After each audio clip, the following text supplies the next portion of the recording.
So once upon a time, there was a girl who always felt so awkward in her clothing, and none of it seemed to really match her. She felt so unlike herself when wearing current trends. She was a girl in desperate need of a personal style. As you might not be surprised, that girl who needed a personal style journey was me. And now I'm here to share with you guys what that journey looked like and the tips I learned along the way that may or may not be helpful to you. So if you want to learn all about that, then definitely stay tuned for today's video. So the very first tip I want to share is that one that has been so often repeated and yet so often ignored, and that is dress for your body and not trends. So one Victorian era etiquette manual put it this way: do not be too submissive to the dictates of fashion. Be careful to have your dress comfortable and becoming, and let the prevailing mode come into secondary consideration. Of course, prevailing mode is current fashion trends, and that needs to be secondary to what is becoming and comfortable on you. Of course, this being the Victorian era, they were also very concerned that if you did not, pay somewhat heed to prevailing trends, then you were just going to be eccentric, and that was a nightmare in the Victorian era. However, even at the risk of appearing semi-eccentric, you need to really think about what is becoming on you. This is something I failed to do for years, because what was in trend when I was younger was super tight, low-rise jeans that were built for a very different body type than mine. So I have, what is technically termed a curvy body type. I have to buy curvy fit jeans. I have a very big gap between the measurement of my waist and my hips. And that means most normal pants cut in, they're very uncomfortable, they're not very flattering on me. And yet, because people only wore jeans when I was younger, I could only wear these jeans that look so terrible on me in my own mind, until I discovered, you know what? Dresses look good on me. Dresses were literally built for curvier body types, and they're fun to wear, and they don't hurt to wear. So in my 20s, I really started embracing wearing dresses, wearing a lot more high-waisted pants that have sort of vintage vibes, because those were fashions that were made for this sort of body type that I have, right? And so I think learning more about you and your body type and what looks good on that is definitely one of the keys to establishing a good personal style. Now, this second very important key I discovered in my 20s was that of not caring too much about what people think and having the courage to do your own thing. I think especially when you're young, this one can be so hard, because again, where I lived, I felt like everyone was just wearing jeans. And to this day, when I go to stores where I live wearing a dress, I'm slightly an oddity. More people are likely to comment on it. More people are likely to ask me why I'm dressed up. But it's just more comfortable and it looks better on me. And I think as I've really explored my own personal style, I've embraced this idea that my style is mine. It's not set by some outside force, right? Because if your style is set by trends or what everyone else is wearing, that can be very stress-inducing. Here is a perfect example. I love to go on Pinterest and look for outfit inspiration, but when I'm doing that, I'm doing it as a way of expanding and complementing my own sense of style, right? I'm ooh, I like that. I want to try that out. Or, I don't really like that. That's not for me. Where I feel if your style is more dictated by the current trends, you might be going to Pinterest being okay, what is fashionable right now? What do I need to wear to fit in with everyone else? What, right? It's almost a very fear-based, potentially, issue, And so I think that when you have a deep sense of who you are and what clothing you like and what clothing looks good on you, and that's where you base your decisions, it's actually quite empowering. However, again, it takes quite a bit of courage, especially when you're young, to just be I'm wearing my own thing. I don't care if anybody doesn't like it. Now, right in line with that is tip number 3, which is Embrace who you are. Let's turn to another author from 1841 for advice on this. He says, your dress should always be consistent with your natural exterior. That which looks outre on one man will be agreeable on another. As success in this respect depends almost entirely upon particular circumstances and personal particularities, it is impossible to give general directions of much importance. So as this author put it in such a Victorian way, we all have different natural exteriors, and what looks good on one person might look terrible or weird on another. And so this, I feel like, is just beyond, different body shapes, but rather comes down to like our essences and like the energy we put off and what looks normal and natural on us. Again, what looks natural on one person can look like a costume on a different person. So for example, I have tried to wear blazers multiple times in my life, but I can't pull it off. There's something so like power suit boardroom about it that I look like a little girl wearing somebody else's clothing trying to pretend to be an adult or something. It's like a weird little problem. However, that's just because I personally don't give off boardroom energy, where I know someone else who like wears blazers and it looks like she was built for blazers and that she's going to go into a boardroom and tell everyone exactly how it is. And it looks so natural and effortless on her. And I think this is one of the reasons why sometimes you can look at your friends and they can look so good in an outfit, but then if you put it on, it looks weird, right? That's because it matches them. It matches their essence. It matches who they are, but you need to find outfits that look good on you. And I think when we dress in line with who we are as people, it inherently looks better on us, right? Like there's a match. Now, if you're super into fashion, you may already recognize what I'm kind of talking about, and that is the theory of style essences. Now, I'm not going to try to go super deep into style essences here because I'm not an expert in this, and there are other creators on YouTube who do such an amazing job explaining it. I don't need to do another one. So I will be linking to some other creators that talk about style essences if you want to learn more. It's quite the rabbit hole you can go down, guys.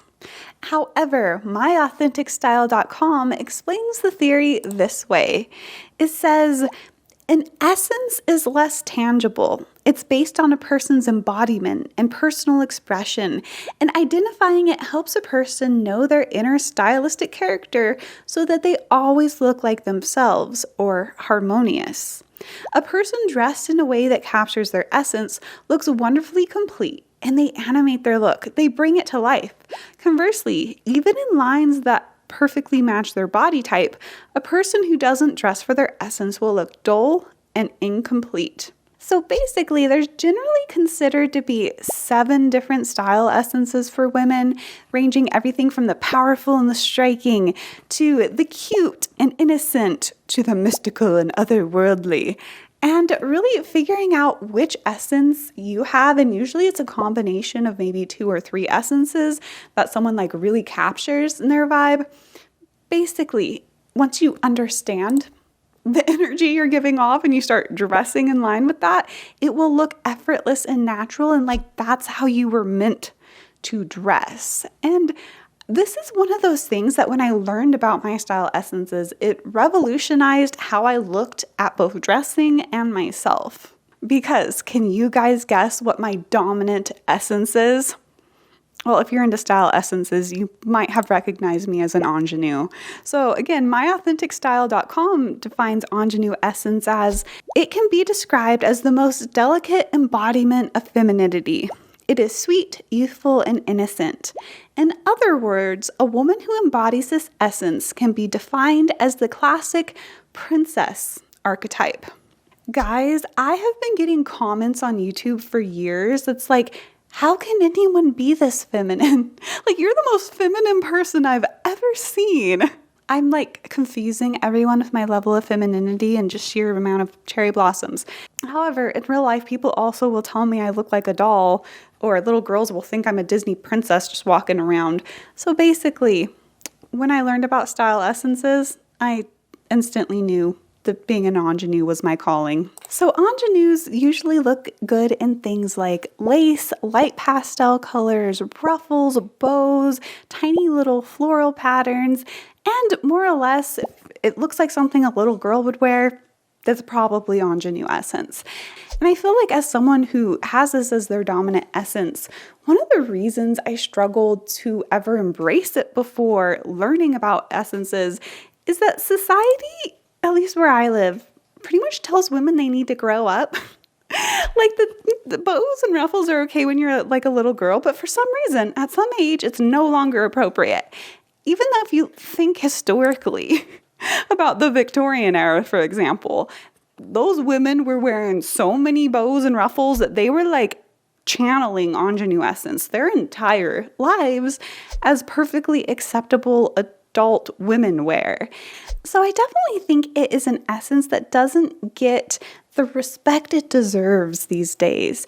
I've seen more than one other ingenue on the internet pretty much saying that until they discovered style essences, they felt like they could never dress as themselves, that they could never be who they were naturally meant to be because they were being told that they needed to grow up and stop being themselves, more or less. For some reason, a rejection of delicate femininity is now seen as a sign of maturity in women, when I'm just like, why? Who decided this? Again, certainly was not the Victorians. Let us move on to the next point, which is build a wardrobe that you like. So, building a wardrobe. I think there are a few considerations here.